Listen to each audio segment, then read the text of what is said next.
నమస్కారం. Welcome to my channel. ఈ వీడియోలో దీపావళి పండుగ కానుక ఉద్యోగులకు, పెన్షనర్లకు 30% ఐఆర్ మంజూరంటూ తాజా అప్డేట్ అయితే రావడం జరిగింది. దీనికి సంబంధించిన పూర్తి వివరాలు వీడియోలో తెలుసుకుందాము.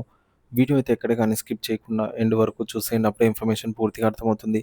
అలాగే వీడియో చూస్తున్న ప్రతి ఒక్కరు వీడియోకైతే లైక్ చేయండి ఫ్రెండ్స్. ఈ వీడియోని తోటి ఉద్యోగ, పెన్షనర్ మిత్రులతో అయితే షేర్ చేయండి. కొత్తగా మన ఛానల్‌ని చూస్తున్నవారు ఇంకా ఎవరైనా సబ్స్క్రైబ్ చేసుకోకుంటే వెంటనే మన ఛానల్‌ని సబ్స్క్రైబ్ చేసుకోండి. దీని ద్వారా నేను చేసే లేటెస్ట్ వీడియోస్ అన్నీ మీ వరకు రీచ్ అవుతాయి. ఇక ఆలస్యం చేయకుండా వివరాల్లోకైతే వెళ్ళిపోదాము. ఫ్రెండ్స్ ఇక విషయానికొచ్చినట్లయితే ఉద్యోగులకు తీపి కబురు. 12వ పీఆర్సీ ఏర్పాటు మరియు డీఏ బకాయిల చెల్లింపులపై ఉత్కంఠత. ఆంధ్రప్రదేశ్ రాష్ట్రంలోని ప్రభుత్వ ఉద్యోగులు, ఉపాధ్యాయులు మరియు పెన్షనర్లు తమ దీర్ఘకాల సమస్యల పరిష్కారం కోసం ఎదురు చూస్తున్నారు. ముఖ్యంగా 11వ పీఆర్సీ బకాయిలు, డీఏ బకాయిలు, సరెండర్ లీవ్ చెల్లింపులు మరియు 12వ వేతన సవరణ సంఘం ఏర్పాటు వంటి అంశాలు వారి ఆశలకు కారణమవుతున్నాయి. దసరా పండుగ నాటికి ప్రభుత్వం నుండి శుభవార్త వస్తుందని ఉద్యోగులు ఆశగా ఉన్నారు. డీఏ బకాయిలు మరియు 11 పీఆర్సీ సమస్యలు. ప్రస్తుతం రాష్ట్ర ప్రభుత్వ ఉద్యోగులకు 4 డీఏలు మంజూరు చేయాల్సి ఉంది. అంతేకాకుండా ఇప్పటికే మంజూరు చేసిన కొన్ని డీఏ బకాయిలు మరియు 11 పీఆర్సీ బకాయిలు సైతం నిలిచిపోయాయి. దీనివల్ల ఉద్యోగులు తీవ్ర ఆర్థిక ఇబ్బందులు ఎదుర్కొంటున్నారు. గత ప్రభుత్వ హయాంలో తమ సమస్యల పరిష్కారం కోసం దశల వారీగా ఆందోళనలు నిర్వహించిన ఉద్యోగులు కూటమి ప్రభుత్వం అధికారంలోకి రావడంలో ఒక కీలక పాత్ర పోషించారు.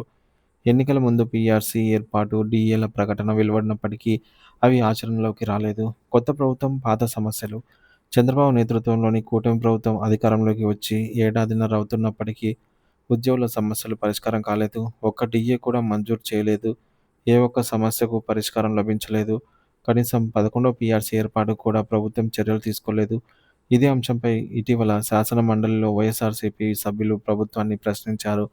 ఆర్థిక శాఖ మంత్రి పయ్యావుల కేశవ్ బదులిస్తూ తమ ప్రభుత్వ ఉద్యోగుల పక్షపాతి అని పేర్కొన్నారు. అయితే డీఏ బకాయిలు మరియు ఇతర సమస్యలపై ఆయన స్పష్టమైన హామీ ఇవ్వలేకపోయారు. ప్రభుత్వం ఆర్థికంగా ఇబ్బందుల్లో ఉందన్నారు.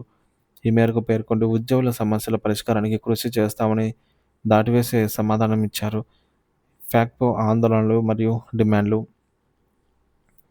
దీంతో ఉద్యోగ, ఉపాధ్యాయ పెండింగ్ బకాయిలతో పాటు ఇతర సమస్యల పరిష్కారం కోసం ఆంధ్రప్రదేశ్ ఉపాధ్యాయుల సంఘ సమాఖ్య ఫ్యాక్టో దశల వారీగా ఆందోళనకు శ్రీకారం చుట్టింది. ఇందులో భాగంగా ఈ ఏడాది ఆగస్టు 2న జిల్లా స్థాయి కలెక్టరేట్ల వద్ద ధర్నాలు నిర్వహించింది. తాజాగా ఈ నెల 7వ తేదీన రాష్ట్ర స్థాయిలో చలో విజయవాడ కార్యక్రమానికి పిలుపునిచ్చింది. ఫ్యాక్టో ప్రధాన డిమాండ్లు చూసుకున్నట్లయితే 12వ వేతన సవరణ సంఘాన్ని వెంటనే ఏర్పాటు చేయాలి. 30% మధ్యంతర భృతి ఐఆర్ ప్రకటించాలి. నిలిచిపోయిన డీఏ బకాయిలను వెంటనే చెల్లించాలి. 11 పీఆర్సీ బకాయిలను చెల్లించాలి. సరెండర్ లీవ్ చెల్లింపులను వెంటనే చేపట్టాలనైతే డిమాండ్లు ప్రధానంగా ఉన్నాయి. ఉద్యోగులు తమ సమస్యల పరిష్కారం కోసం ఐక్యంగా పోరాడుతున్నారు. ప్రభుత్వం వారి డిమాండ్లను సానుకూలంగా పరిశీలించి వెంటనే చర్యలు తీసుకోవాలని ఆశిస్తున్నారు. దీపావళి నాటికి తమ ఆశలు నెరవేరుతాయా లేదా అనేది వేచి చూడాల్సిన అంశము.